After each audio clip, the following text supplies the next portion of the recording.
Okay, this is how long it takes your zodiac to find themselves, part 1. Cancer, it takes you a really long time. This is because you're constantly trying to fit into a situation, and instead of actually finding yourself, you're kind of just molding to your environment.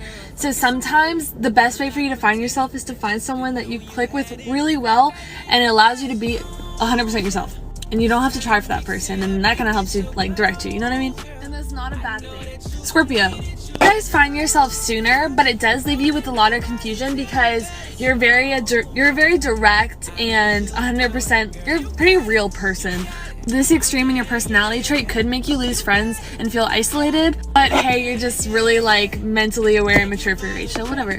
I appreciate that about you guys. Pisces, you guys are just constantly changing. I feel like you guys are the type of people to think you know yourselves, but you really are just always changing and you actually don't know. And because of that, I think Pisces can actually end up being someone they don't want to be at all. Okay, and welcome to how long it takes your zodiac to find themselves, part 2. Virgo. You'll go through an angst teen phase for sure. Every Virgo kind of does. But you grow out of it a lot sooner than most Virgos. A Virgo can go in 2 directions. Become a follower because they don't feel like they fit in, or feel completely isolated, do their own thing, and probably get judged for it because of it. Either way, you end up doing your own thing at the end of the day after that angst teen phase. Capricorn. Obviously, Capricorns are known to be driven by motivation. Because of this, they find themselves a lot earlier. Usually when they're trying to fit in, they know exactly what they're doing and they know it's not them, but they're like, let's just do this for a little bit. They know their true intentions, and yes, Capricorns do find themselves much earlier. Taurus. The thing with Taurus is a lot of times I feel like Taurus feel judged for being themselves, and it almost kind of scares them, makes them not want to be themselves. If that fear wasn't there, I feel like they find themselves much earlier, but because of that fear, I think it could be adulthood. Hi, and welcome to how long it takes your zodiac to find themselves, part 3.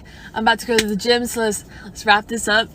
Libra. I'm sorry you guys already think I hate you, but you are known to come across really superficial. Libras will learn from trial and error, so you'll constantly see a Libra changing throughout their life.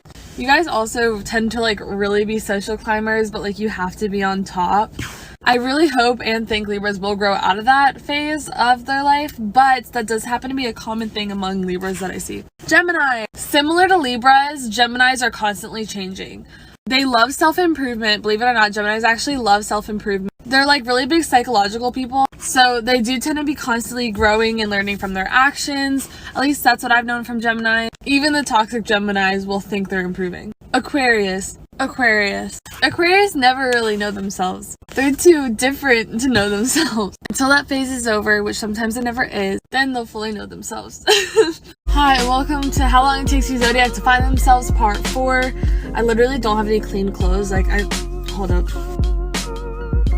But it don't matter because I'm not going anywhere. So anyways, Leo. Leos are carefree and don't really give a shit. I think, bird, hold up. Comment if you can see the bird. Anyways, they find themselves pretty earlier. All they know is they are the star of the show, and that's really all they need to know. However, that's only one part of their character. When it comes to relationships, that's a whole lot of trial and error for them. Sagittarius. You guys find yourself at a pretty young age. This makes you a bad A, but it also confuses the people around you because you kind of have a sudden switch of character development. Just think of Miley Cyrus, for example. She's a Sagittarius. Aries. I think you guys like to believe you know who you are, but at the end of the day, you're kind of living in your own head, I feel like. So although you think you know who you are, I think you truthfully don't know who you are until you're much older, if you ever even figure it out.